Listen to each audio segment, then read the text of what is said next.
안녕하세요. 오일입니다. 12월 23일 뉴스 함께 보기 해보겠습니다.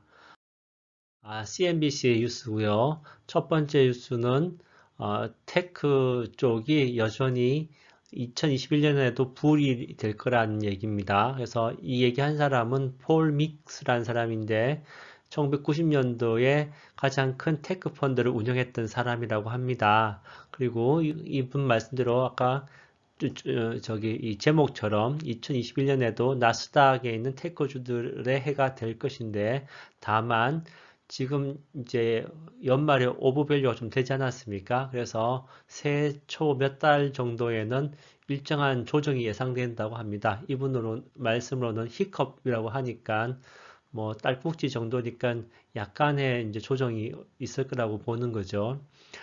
그리고 최근에 있었던 그 이제 유니콘 주식들이라고 그러죠. IPO에서 아주 큰 성과를 본 두 개의 주식 있죠. 도어대시하고 에어비앤비인데 도어대시 같은 경우에는 이분은 저기 이 폴 믹스가 보기에는 특별한 비즈니스 모델이 아니라는 겁니다. 그리고 도어대시 현재 주가가 그 세일즈의 200배 PSR이라 그러죠. 세일즈 그러니까 매출의 20배에 지금 거래되고 있는데 보통 그 나스닥에 있는 좋은 소프트 주식들이 6배 정도의 거래된다고 합니다. PSR 비율로. 그래서 너무 오버밸류 되었다라고 하는 것이죠. 가평가되었다. 주가가 너무 비싸다 이 얘기했고요. 두 번째로는 에어비앤비 같은 경우에는 이분도 에어비앤비 저기 IPO 때 참여한 사람입니다. 그래서 그렇지만 IPO 되고 나서 이분은 다 이제 처리했다 그러는데요. 그 이유가 에어비앤비 자체는 좋은 비즈니스, 그러니까 좋은 비즈니스 모델을 갖고 있다고 합니다. 그렇지만 140%의 주가가 오르는 것은 너무 과했다는 거죠. 그래서 오버밸류 돼 있다. 그래서 조정을 좀 받아야 된다라고 봐서 이 두 가지 도우대시하고 에어비앤비에 대해서는 너무 고평가되었기 때문에 주가 조정을 좀 받아야 될 것이라고 얘기하고 있습니다. 그렇지만 말씀드린 것처럼 테크주들이 내년에 좋다는 얘기했고요. 다음으로는 페이스북하고 애플이 이제 사이가 안 좋다는 겁니다. 그런데 한 10년도 더 된 이야기라고 합니다. 그래서 10년 동안 더 된 이야기인데 둘이 안 좋은 이유가 어, 이 이제 애플이 고객 정보를 그 이제 여기 보면 그죠? 고객 정보를 그 앱에서 주는 것을 못 주게 만든 거죠. 고객들의 정보가 전화기 쓸 때 정보를 알아야지 페이스북에서는 그 고객들의 정보를 이용해서 뭐 이렇게 타겟팅 해서 이제 광고를 하는데 페이스북에서는 그걸 못하지 않습니까? 그래서 이제 이 페이스북하고 애플이 사이가 더 계속 안 좋았는데 더 안 좋아졌다라는 얘기를 하고 있습니다. 그리고 음, 이제 이 뉴스 제가 이제 꼽은 이유는 지금은 페이스북하고 애플의 이야기고, 그 다음에 페이스북하고 구글은 또 사이가 지금 좋죠. 왜냐하면 저 반독점법 때문에 둘이서 사이를 좀 만들어가고 있지 않습니까? 그리고 최근에 이제 게임 쪽으로 본다든지, 아니면 클라우드 쪽으로 본다든지, 이런 쪽으로 이제 가서 보시면, 그다음에 음, 그 TV 프로그램 있죠. 그러니까 스트리밍 서비스 이런 데 보면은 서로 경쟁하고 협력하고 지금 이 빅5가 뭐 경쟁과 협력을 막 아주 여러 가지로 하고 있습니다. 그래서 이 다섯 개의 이 빅5가 서로 이제 그런 경쟁 관계가 앞으로 점점 심화될 것으로 보이는데 그래서 다섯 개의 빅5를 다 갖고 있기도 해야 되지만 앞으로 이제 10년 뒤에 20년 뒤에 어느 기업이 살아남을지도 아주 이제 관심사가 될 것 같습니다. 그래서 그런 얘기 첨가로 했습니다. 그리고 또 하나는 내년에 왜 저기 그로스에서 뭐 밸류로 가지 않습니까? 그 GDP 명목 GDP가 4% 이상 되었을 때는 밸류 쪽이 더 많이 상승한다고 이제 그 통계가 나와 있다고 다른 동영상에서 말씀드린 것 같은데요. 그럴 때 이제 이 빅5는 그로스이기도 하지만 성장할 때는 그 다음에 좀 상태가 안 좋아서 방어적으로 나왔을 때는 또 밸류 스탁처럼 또 이게 지키기 위한 것으로 지키기 위한 그런 주식으로 그 방어주 성격도 띕니다. 그래서 어쨌든 포트폴리오에는 이 5개의 주식은 꼭 있어야 된다. 이런 얘기를 이 기사는 없지만 제가 이제 마침 이 이제 얘기를 다루면서 기억나서 말씀드립니다. 자, 다음 세 번째 소식은 월스트리트에서 좀 잘 나간다고 하는 분석가들이 2020년이 가기 전에 사야 될 주식을 뽑았는데요. 그 5가지를 한번 갖고 와봤습니다. 그죠? 그래서 첫 번째 통계로는 크리스마스 이후 5일과 새해에서 장이 열리는 이틀 동안에 이제 7일간이죠. 이 7일간의 거래를 보니까 1996년 이후로 S&P 500은 평균 1.3% 올랐다고 합니다. 그래서 이제 크리스마스 이후부터 새해의 이틀간 동안 1.3%의 지수가 오를 것으로 예상되는데, 그래서 2021년이 오기 전에 그죠? 사야 될 5가지 네, 5가지 고르신다 그러면 첫 번째 트위터가 되겠습니다. 트위터는 뭐 대통령도 쓰시고 미국 대통령도 쓰시고 유명한 분들 다 쓰는 걸로 유명하시죠. 그래서 목표 주가가 이제 참고로 여기 나오는 이 데이터들은 12월 초 중순에 발표된 내용들이기 때문에 현재 주가가 좀 다를 수 있습니다. 그래서 어쨌든 12월 중순 한 15일경에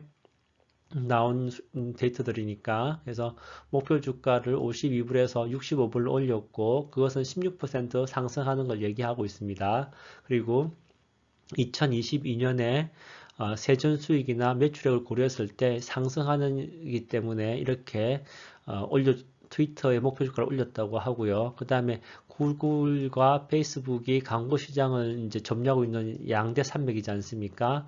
그것처럼 트위터도 그런 광고를 해서 수익을 정대시킬 것으로 예상됩니다.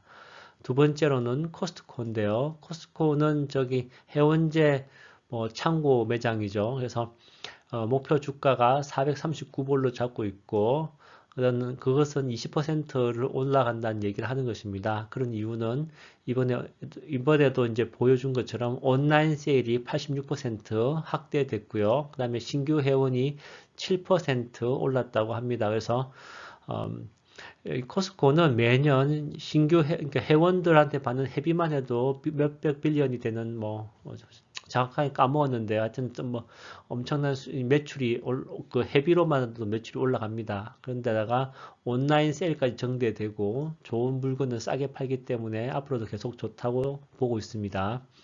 다음에 MKS 인스트루먼트인데요. 이 회사는 반도체 회사입니다. 그래서 반도체는 앞으로 5G를 하든 클라우드를 하든 서버를 더 늘리든 어쨌든 필요한 것이 이 반도체이지 않습니까? 그 중에서도 이 애널리스트 반도체 회사 많은데 MKS를 선택했습니다. 그래서 목표 주가는 150불에서 170불로 올렸고요. 17% 상승할 것으로 보고 있습니다. 더 상승할 것으로 보고 있습니다. 다음으로는 네오제노믹스라는 회사인데요.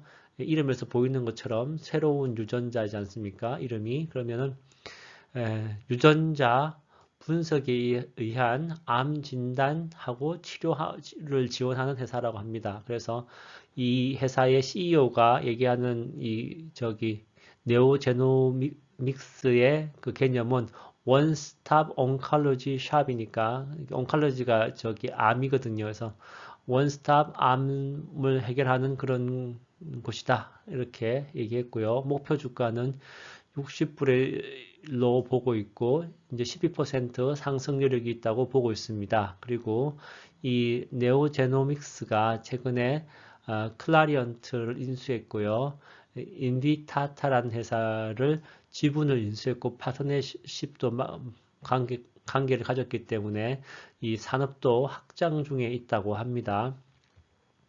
다음은 진가라는 게임 개발 회사고 목표 주가는 12.5불로 26%의 상승 여력이 있다고 보고 있습니다. 그래서 이 회사가 주가가 이제 좀 들쭉날쭉한 것으로 보입니다. 그래서 그렇지만 이제 이 게임 소비자들이 광고와 그다음에 게임에 쓰는 그 앱 있지 않습니까? 앱을 통해서 더 많은 소비를 유도하고 그것이 매출로 증대되어서 앞으로는 좀 더 안정적인 매출이 나올 것으로 보이고 그것 때문에 이제 목표 주가를 상향했다라고 말하고 있습니다.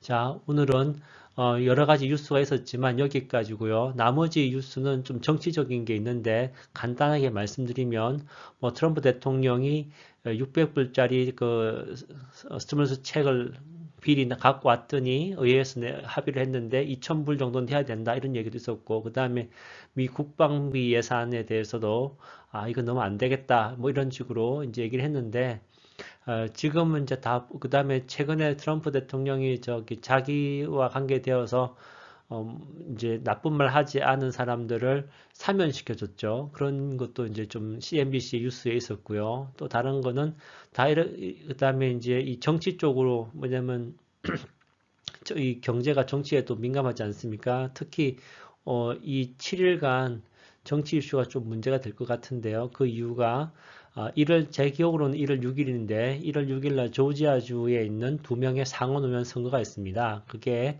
민주당으로 가는지 아니면 공화당으로 가는지 아니면 한 명 한 명 가는지에 따라서 여러 셈법이 정치의 셈법이 바뀌고요. 그렇게 따라서 음, 미 하원과 상원이 어떤 법을 만드느냐에 따라서 이 빅 5 택도 지금 엔티트러스트 때문에 그 문제가 되지 않습니까? 반독점법 때문에 문제가 되고 지금 중국도 알리바바 주식이 좀 떨어졌죠. 왜냐하면 반독점법에 대해서 이제 조사하겠다. 중국 정부에서 하겠다고 해서 그런 주가도 충격을 받았는데요. 그런 것처럼 미 의회에서도 그런 거에 대해서 민주당이 되느냐 공화당이 되느냐에 따라서 어떤 법이 나올 거냐에 대해서 문제가 될 건데 그게 1월 6일 날인가요? 그 조지아 선거에서 얘기가 되기 때문에 지금 선거를 하는 민주당, 공화당, 그 다음에 트럼프 대통령이 공화당 여기 상원하고 이제 좀 결별한 얘기들을 하고 있습니다. 그래서 이 지금 세 갈래가 각자의 이익을 위해서 지금 목소리를 내고 있는데 이것 때문에 지금 주가가 좀 오르지만 1월 초 지나서 중순쯤에 주가 조정이 좀 있을 거라고 예상되는 목소리가 조금씩 나오고 있습니다. 그래서 그런 거 유념하셔서 주식 투자하시면 좋겠습니다. 오늘은 여기까지입니다. Love once more. Thank you twice.